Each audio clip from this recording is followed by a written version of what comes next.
escuchando De piel a cabeza, un recorrido por tu salud con Ana y Rosa Molina. porque sabemos que el conocimiento es la mejor medicina. Pues ya estamos aquí otro viernes más. Hola, Rosa. Hola, Ana. Somos las presentadoras de un programa de estos antiguos de la tele. Ya, hombre, es que hay que ponerle un poquillo de alegría al tema porque últimamente nos traes unos temas un poco tristes. Un poco sensibles, pero muy, muy, muy importantes. Y muy útiles, efectivamente. Y es que vamos a hablar, como bien habréis visto en el título, de pérdidas. Y no de que estemos perdidas nosotras, que también, y habrá que hablar algún día de estar perdido. De los bandazos que estamos dando. Ya, sino de pérdidas como tal, cosas que perdemos en la vida, cómo afrontar los duelos, cómo afrontar estas situaciones. Y la verdad es que es un temazo, yo creo que es un tema muy interesante. A todos nos va a tocar pasar por una situación así, y además con la pandemia tan cerca, yo creo que todos hemos comprendido mucho mejor la importancia de saber afrontar este tipo de situaciones, ¿verdad, Rosa? Efectivamente, porque es otro tema poco tratado, poco hablado en general. Como tú bien dices, es un tema sensible, duro, del que no nos gusta hablar cuando salimos a tomar unas cervezas, ¿no? Sí. Pero qué importante tratarlo y, una vez más, pues tener conocimiento sobre ello. Así que, si quieres, empezamos hablando un poco de duelo, del concepto de duelo.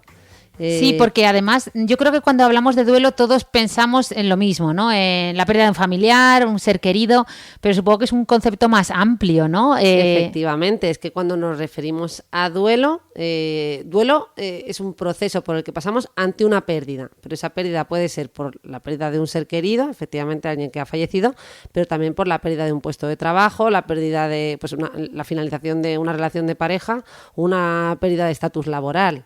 ¿No? Claro, ostras, es verdad. Y bueno, pues efectivamente tenemos que tener esto presente, porque todas estas situaciones las hemos visto durante la pandemia de una manera mucho más acentuada, no solo por los fallecimientos, como estamos diciendo, sino por otro tipo de pérdidas que han generado todo tipo de emociones, ¿no? Porque al final, ¿qué emociones aparecen durante el duelo? Pues algunas muy similares a las que tenemos durante un proceso depresivo, ¿no? Nos encontramos decaídos, apáticos o desmotivados, con pérdida de energía, con dificultad para dormir, etcétera. Aunque tenemos que distinguir un duelo de una depresión. Claro, de hecho me está viniendo a la mente cuando has dicho lo de la pandemia, que me impactó mucho un post que tú publicaste en tus redes sociales donde hablabas de las otras fases, ¿no? Estábamos todos que si la fase 1, la fase 2, las fases de la pandemia, pero de las fases COVID, ¿no? De esa pandemia, y tú hablabas de las otras fases de la pandemia, ¿no? Las fases emocionales, ¿no? Y me acuerdo que me gustó muchísimo. Que hacer tú esa curvita, ¿te acuerdas? Ah, es verdad, te la tuve que dibujar yo en el iPad, sí, es verdad. Sí, me acuerdo. Entonces, sí. Eso, cuéntanos, ¿no? Ya que hablabas de esas fases, ¿cuáles son las fases después de una pérdida? Para empezar bien, un poco con una parte más técnica, poquito, ¿no? Porque sí. Bueno, y que todos hemos oído hablar de. Sí, porque de yo las sé, estoy fases, como ¿no? súper hecha a ellas, y ahora, sin embargo, no sabría decírtelas exactamente una a una, bien enumeradas y bien definidas. Pero está bien, porque sabes que por estas fases no tenemos que pasar exactamente por todas y en el mismo orden, ¿vale? Estas etapas, que las describió una autora de la que te voy a hablar ahora, que se llama Kubler-Ross, fundamentalmente son la fase de negación, ¿no? De esto no ha ocurrido, como una fase de shock en la que no nos lo creemos. Luego una fase de ira, una posterior de negociación, ¿no? Que estamos ahí como luchando, entre comillas, entre voy a decir un toma y daca, pero no. Bueno, pues eso, en un seguir adelante con la aceptación o quedarnos ahí, ¿no? Un poquito atrapados. Luego una fase de depresión, que tenemos estos síntomas más relacionados con lo afectivo, el ánimo bajo, más marcado, nos sentimos especialmente tristes, etcétera. Y por último una fase de aceptación, ¿no? Que sería como la resolución de ese duelo. Estas son las etapas que bien describió esta autora, que de hecho me apetece mucho que la conozcas, Kubler-Ross, no sé si la habías... Kubler-Ross, o sea, como oído? Ross el de Friends, y de nombre Kubler, con K. Sí, y con con B. K, vale. eso es. Sé que te va a gustar su figura, porque es una mujer. Porque es una mujer. Y en contra de los deseos de su padre se matriculó en la Facultad de Medicina, en la Universidad de Zúrich. y posteriormente ¿En qué año? Porque... En el 1951, que lo he revisado. Anda, pues esa época tela, para matricularte en medicina siendo mujer. Sí. Efectivamente. Y posteriormente comenzó a centrarse en el tratamiento psicológico de pacientes terminales que padecían ansiedad. Descubrió, y esto me parece fascinante, que muchos profesionales de la salud preferían evitar hablar de la muerte con sus pacientes, dejándoles que se enfrentaran a esta en soledad. De hecho, es que estaban más preocupados, o sea, estaban muy centrados en la recuperación de ese paciente, cuando en realidad en muchos casos, ¿no? Pues que vemos que está en una etapa terminal, y lo que nos tenemos que también centrar es en ese proceso de muerte. Buah. Es algo que evitamos, ¿no? Fue una pionera en esto, porque eso es algo que hoy en día en las unidades de cuidados paliativos, de oncología, está como muy asumido, se habla, o sea, seis como muy franco con el paciente, ya esa típica frase de que venía a lo mejor el familiar con el paciente oncológico y te decía el familiar, no le digas nada, no le digas que tiene cáncer. Eso ya es impensable hoy en día, ¿no? Hoy se habla de forma muy franca de ambos temas, pero ella fue súper pionera porque es cierto, me estaba sintiendo completamente reflejada cuando yo empecé a llevar la unidad de melanoma, me costaba muchísimo hablar de esos temas con mis pacientes. No tenemos una formación, o no la hemos recibido, yo creo que cada vez más, como tú bien dices, sobre todo gente que trabaja más de frente con esto, y aún así creo que tenemos mucho por avanzar. Muchas carencias. Sí, sin duda. Pues fíjate que es que ella se dedicó a esto, se dedicó a acompañar a la gente en su lecho de muerte, ¿no? Y bueno, posteriormente trabajó en pacientes con SIDA, sobre todo aquellos que además también evolucionaban, ¿no? Bueno, en fase de SIDA es que además, ¿no? Generalmente ya es una fase grave en la que pues muchos fallecen, ¿no? Y continuó su trabajo hasta el año 96, que se jubiló. Esto me chocó porque yo Kubler-Ross cuando lo estudié, estas cosas en las que nunca te fijas en la fecha, pero fíjate que es bastante reciente, ¿no? Escribió un famoso libro que es el de La muerte y los moribundos en 1969, donde recoge, ¿no? pues todo su conocimiento y todo lo que aprendió durante este proceso, ¿no? Tan duro pero tan necesario, ¿verdad? Del duelo, del ¿no? acompañamiento. O sea, bueno, en este caso ella estudió el duelo como tal y el acompañamiento por parte del familiar, ¿no? En ambos, ¿no? Como es el duelo en ambos, entiendo, sí, ¿no? Sí, aquí sería ya también el acompañamiento a esa persona que va a fallecer, ¿no? Sí, eso es dificilísimo y fíjate, me sorprendió mucho una entrevista, y perdón por cortarte, que concedió Paz Padilla hablando del acompañamiento que ella hizo de su marido, bueno, que además ahora ha escrito un libro también sobre ese tema. Ella se asesoró muy bien con profesionales y a mí esa entrevista me impactó para bien, ¿no? Porque, bueno, no veo mucho Telecinco, pero ese día estaba con mamá y me sorprendió, me pareció espectacular. Pero bueno, yo tenía entendido que el duelo, por tanto, no es algo patológico, ¿no? No es algo que hay que tratar, hay que saber, pues tú lo decías muy bien, acompañar y entender lo que es, ¿no? O cómo que sí, totalmente. No es un proceso patológico y por eso, o sea, decía antes al principio, hay que distinguirlo de una depresión, aunque compartan muchos síntomas, porque en el duelo hay una pérdida clara que somos capaces de identificar, como decíamos, que puede ser una pérdida de un ser querido o una pérdida de otras cosas. Mientras que en la depresión no tiene por qué haber una pérdida, o si la hay, pues los síntomas son desproporcionados, ¿no? Entonces, el duelo lo consideramos un proceso, como hemos dicho, pues natural, por el que hay que pasar, que tenemos que pasar todos, no exactamente con las fases que hemos descrito siempre estrictamente y en el mismo orden y en los mismos tiempos, pero tenemos que hacerlo, tenemos que, lo que decimos es elaborar ese duelo. Y por eso, efectivamente, no lo tratamos en las consultas de salud mental. Es decir, si alguien viene pues después del fallecimiento de un ser querido, un mes después, refiriendo síntomas depresivos, aunque lo vamos a evaluar para descartar que realmente no haya una depresión comórbida o no nos encontremos ante un caso que se salga de lo normal, pues no lo vamos a tratar. Y por tratar me refiero a iniciar una psicoterapia o hacer un tratamiento farmacológico. Ojo, que como en todo hay excepciones. Fíjate que antiguamente es que era, según los manuales clínicos, no se podía tratar. Ahora ya el DSM sí que el DSM no sé qué nos permite, pero bueno, que ya sí que está aceptado que hay algunos casos, efectivamente, que sí, que pueden necesitarlo, pero esto es lo más excepcional. Como te puedes imaginar, es que también hay muchos tipos de duelo, ¿no? No va a ser lo mismo un duelo por el fallecimiento de un padre o una madre de cierta edad, que ha tenido todo un recorrido, etcétera, etcétera, que aún así nunca estamos preparados para la muerte de ningún ser querido, pero bueno, el proceso a lo mejor no es el mismo que si fallece un hijo, ¿no? Que va más contra natura y en condiciones traumáticas. Sí. Entonces, bueno, te puedes imaginar que hay todo tipo podríamos aquí enumerar tantos tipos de duelo y con esto lo que quiero decir también es que en determinadas situaciones sí que podemos necesitar ese tratamiento e incluso ya más a nivel de acompañamiento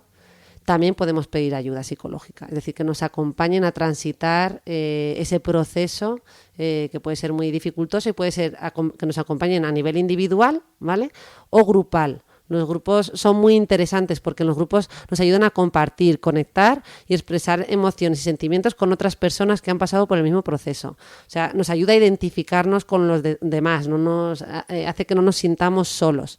Nos ayuda a darnos cuenta de que todos no reaccionamos de la misma manera, ¿vale? Y que no todas las pérdidas son iguales. Y también nos ayuda de alguna manera a normalizar esas manifestaciones del duelo. Totalmente. Así que bueno, así a modo de global, efectivamente el duelo no es un proceso que hay que tratar, pero siempre tendríamos que, ¿no?, ir a esas excepciones y ante la duda consultar con un profesional, que os vamos a poder orientar siempre, ¿no?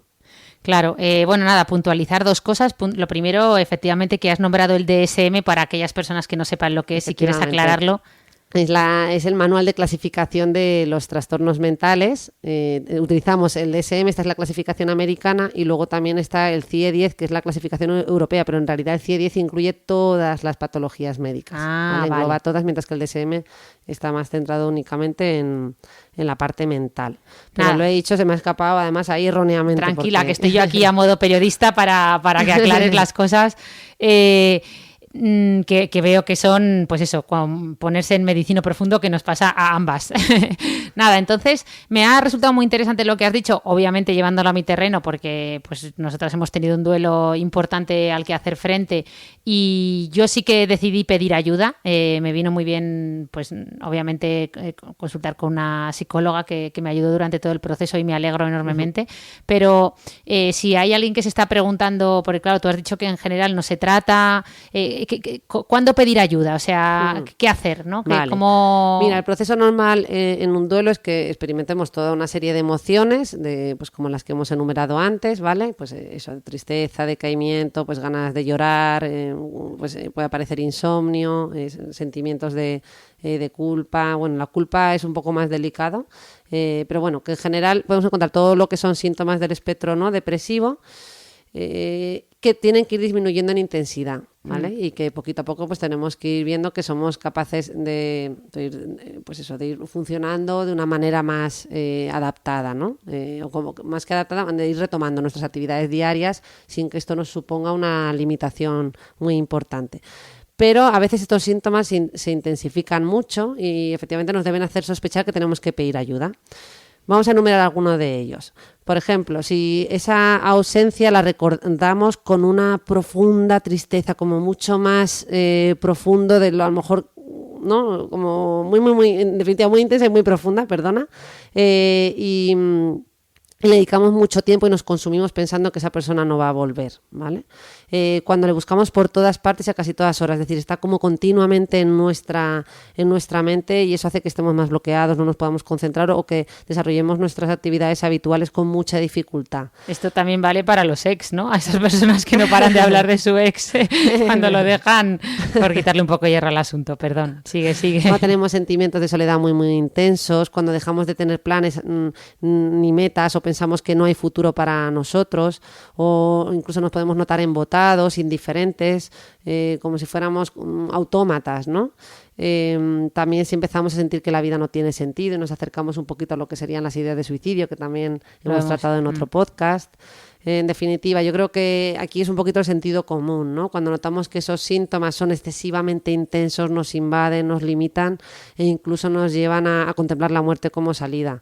Pues bueno, por supuesto que ante la más mínima duda, para eso estamos nosotros, yo creo que para orientar, de hecho lo hacemos continuamente, llegan muchos pacientes en situación de duelo y para eso estamos, ¿no? Así que... Genial. Y entonces... además de pedir ayuda, sea, para superar el duelo, yo siempre he oído lo de, nada, pues es que esto hay que pasarlo, incluso lo he pensado, es decir, he dicho, es que esto hay que pasarlo y como es lo de, es cuestión de tiempo, que te dice todo el mundo, ¿no? Es como muy claro, ¿no? En las rupturas amorosas. Entonces, ¿hasta qué punto el duelo es un proceso pasivo o activo? Es decir, ¿hasta qué punto hay que dejar pasar el tiempo sin más?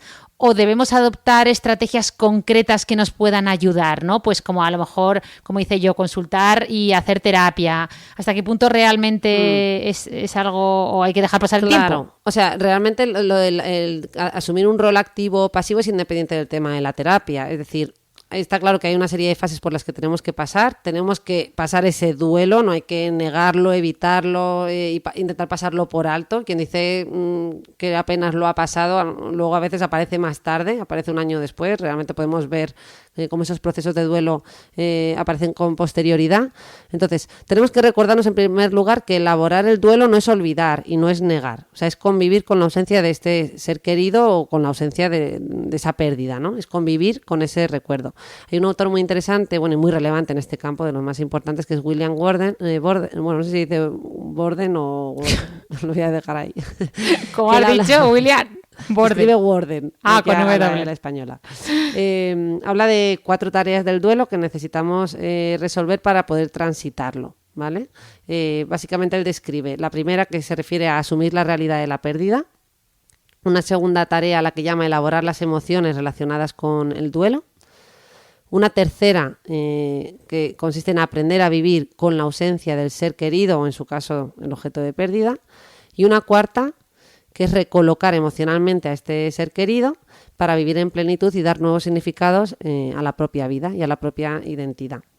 Pues bien, aquí un poco lo mismo que decíamos antes, estas tareas no hay que hacerlas no es que esto sea como un plan muy, muy, muy rígido y estricto que haya que seguir en el mismo orden, pero sí que efectivamente hablamos de un rol más activo, del que podemos pensar que viene cuando decimos lo de solo hay que dejar pasar el tiempo, ¿no? Porque a veces que decimos eso de dejo pasar el tiempo, pero estoy con conductas evitativas y pasando por encima, intentando no entrar en contacto con el sufrimiento, intentando no entrar en contacto con nuestras emociones ni con ningún recuerdo, ¿no? Sí. Esto no hay que hacerlo, tenemos que pensar que es un proceso que tenemos que hacer y sin necesidad a veces de ir a terapia podemos transitarlo, y si no podemos, pues con ayuda, como tú bien has dicho, con ayuda psicológica, y que nos van a saber acompañar. Es cierto, ahora, claro, perdón que yo voy poniendo ejemplos de todo que no sé si son útiles o no, pero es verdad que entiendo, claro, todos tendemos a tener un rol pasivo en el sentido de que es verdad que tú no quieres afrontar el dolor. Cualquier recuerdo es como pues quitarlo de en medio. Yo pues cuando falleció papá yo no veía ni fotografías suyas, intentaba pero es verdad que cuando llegué a terapia pues me decían, venga, pues le escribes una carta de despedida a tu padre, o sea, cosas súper dolorosas que solo para escribir la carta te pegas una panza de llorar, pero que es verdad que sería asumir un rol más activo, obviamente guiado, pero que ayudan, claro. Sí, sin duda. Me encanta que hayas comentado lo de la carta, porque también efectivamente es una estrategia muy buena. Y sí, desde luego interesante hacerlo acompañado es. Otra cosa es que es cierto que aquí me ves un poco así constreñida a la hora de hablar de estas cosas, porque es cierto que, claro, en la seguridad social, que es donde estoy yo, ya, claro, pues no podemos asumir, acompañar a todos los duelos. Bueno, porque estamos diciendo que es un proceso natural, pero pedir ayuda al que quiera, hombre, salvo esos casos excepcionales o menos frecuentes que hemos comentado, luego, dentro de todo lo que son los duelos normales, a mí me parece magnífico pedir ayuda, ese acompañamiento. Claro. Vale, y entonces, imagínate que nos piden ayuda a nosotros. Imagínate, no a ti obviamente, pero que somos, pues eso, no somos psiquiatras, ni psicólogos, ni siquiera somos médicos, pero tenemos un amigo, un compañero, un familiar que está pasando un duelo, ¿no? Entonces, ¿qué podemos hacer a nivel general para acompañar a esa persona? ¿Qué decirle? ¿Qué decir? Sí, qué decir y qué no decir, porque hay frases que es como, pero anímate, hombre, pero no llores, distráete, si la vida continúa. Que es además yo las hemos formulado todos, porque yo te lo voy a contar, pero evidentemente las he dicho y muchas se me seguirán escapando porque casi que nos sale de manera instintiva, pero como decíamos, estamos aquí haciendo un poquito de psicoeducación y efectivamente esas frases, anímate, distráete, no llores más, esto todo el tiempo todo locura o eso, es ley de vida. Se te pasará.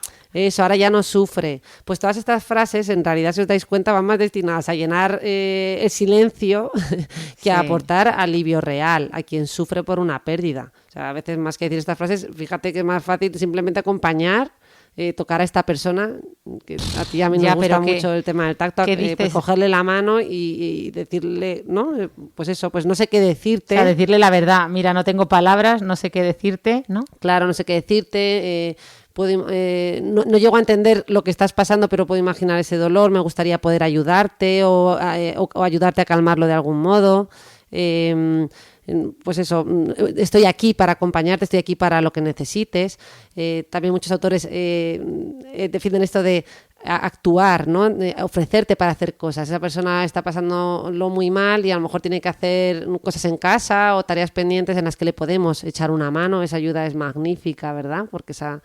hacerle los recados, hacerle la compra o llevarle comida, ¿no? Preparada para una semana. Tú ponte a llorar en el sofá, que de comer no te va a faltar, aunque no tengas hambre. Pues esa ayuda es extraordinaria. Es el mejor ejemplo que... Eso también lo hacen con las madres que acaban de dar a luz a veces, ¿verdad? A vosotros os regalaron comida para... Sí, efectivamente. Iván y Yaisa vinieron con un montón de comida cocinada por ellos, oye, y lo agradecimos mucho. Claro. Oye, pues sí, me gusta. ¿Y qué más? ¿Algo más? ¿Qué otras recomendaciones nos puedes dar? La del dar? diario y las cartas las has dicho tú. A mí esa es una de las que más me gusta y creo que más ayudan. Buscar apoyo, nada de aislarnos y en ese momento estar solo con nosotros mismos. Al revés, en esos momentos buscar ese apoyo familiar o de amigos. Puede ayudarnos a crear un espacio de recuerdos con un álbum, pues una caja para revivir momentos concretos pues que nos apetezca revivir. Cuidar los hábitos, por supuesto, pues en ese momento más que en otros momentos de la vida, pues cuidar mucho el sueño, lo que comemos, evitar los tóxicos, beber el alcohol, ¿no? Para olvidar. Claro. O sea, beber alcohol, perdón, no el alcohol. Sí. No tratar de evitar que los recuerdos surjan, eso de quitar todas las fotos y cualquier cosa que nos recuerde a nuestro familiar y quitarlo en medio o deshacernos de sus cosas precipitadamente. Todo esto no es recomendable. ¿Vale? Anticiparnos a las fechas señaladas y programar y planificar con quién nos vamos a pasar. Y bueno, yo creo que básicamente eso y acabar con el tema de las lecturas, ¿no? Yo siempre digo que leer, la biblioterapia es una de las mejores terapias, tanto novela en la que nos sentimos identificados con el protagonista o con uno de los personajes, como libros más destinados a la divulgación sobre el duelo puro y duro, que hay mucho escrito. ¿Nos vas a contar alguno? ¿Va a ser literatura que has leído o va a ser postuleo? Pues de recomendar lecturas que no has leído, pero... Últimamente en redes hago mucho postuleo porque voy avisando de los libros que me quiero leer. Toma ya. Porque he leído muchísimo, pero desde que soy madre es que ya esto es lo que me quiero leer. Pues ahí me pasa lo contrario, que leo mucho más de lo que pongo en redes porque me da vergüenza que digan, menuda friki, esta no tiene nada que hacer. Digo, venga, el reto de un libro a la semana, y a lo mejor me estoy leyendo 3 libros a la semana, pero me callo porque me da cosa que digan esta... Qué envidia. No, hombre, pero bueno, yo no tengo... Mira, vamos a hacer una cosa. Os voy a recomendar libros de lo que es divulgación en duelo, que como hay algunos que los recomiendan profesionales que se dedican al campo del duelo, pues así no queda ni en postuleo ni en lo que leo. Mira, José Carlos Bermejo ha escrito varios, es un autor muy interesante. Uno de ellos es El duelo, luces en la oscuridad, y otro que se llama Las 5 pulgas del duelo. Él le llama pulgas a todos estos factores relacionados con el duelo que aparentemente son secundarios pero que juegan un papel muy importante. Véase temas de herencia, bueno, te haces una idea, temas ¿verdad? Que pueden es empeorar aún más, claro. Esa situación, que son también muy dolorosas. Luego, Aprender de la pérdida, de Robert Niemeyer, una guía para afrontar el duelo. O sea, el libro es Aprender de la pérdida, una guía para afrontar el duelo. Bueno, así como libros clásicos, el de Kubler-Ross que ya hemos mencionado, sobre la muerte y los moribundos. Que esta es la doctora, ¿no? Que nombraste al inicio del podcast. Luego también hemos mencionado a William Worden en el tratamiento del duelo, que tiene, quizás este sea más técnico, más para profesionales. Y luego de Manuel Nevado y José González, Acompañar en el duelo. también, Ana, hay muchas guías online. Si tenemos que empezar por uno, ¿por cuál puedo empezar yo si quiero adentrarme en el tema de la pérdida? Yo creo que el de Aprender de la pérdida, una guía para afrontar el duelo, o los de José Carlos Bermejo. Perfecto.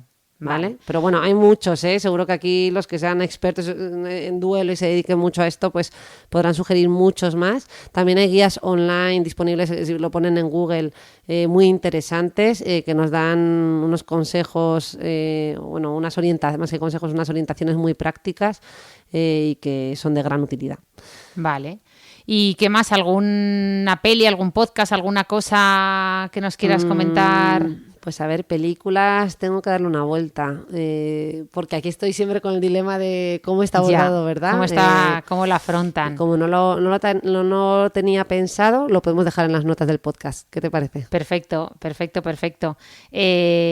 Porque la película esta del Holocausto de En busca de la felicidad es la que tú pusiste en redes, pero exactamente no afronta el Tú duelo. dices el libro de Víctor Frank. No, el libro de Víctor Frank, pues es brutal. Obviamente Víctor Frankl, que siempre decimos todos Víctor Frank, sí que... Bueno, en cierto modo es del duelo, porque más duelo que hay ahí, que lo pierde todo, menos, como dice él, la capacidad de elegir cómo sentirse, ¿no? Pero no, me refería a la película... ¡Ay, qué rabia! Bueno, La vida es bella. La vida es bella, ojo, ¿cómo lo sabéis? Sí, porque como has dicho que lo tratamos en redes, que pusimos un vídeo, ¿verdad? De cómo el padre distrae al niño cuando le están amenazando con lo que les puede pasar, ¿verdad? Si hacen algo mal, le están diciendo que... Sí, que están en los campos de concentración y él le hace jugar, ¿no? Lo transforma todo en un juego. Eso es. Pues, hombre, esta película es preciosa, ¿no? Habla un poco de la resiliencia, el mensaje fundamentalmente. Sí, yo creo que el mensaje es más la resiliencia que cómo afrontar el duelo. Pero bueno, también, ¿no? Va muy de la mano, es que estas cosas están muy, muy conectadas. Pero yo creo que esa sí que es una película en la que el tema, ¿no? Mental se afronta muy bien, ¿no? Sí. A diferencia de otras que lo banalizan más o que caen en tópicos.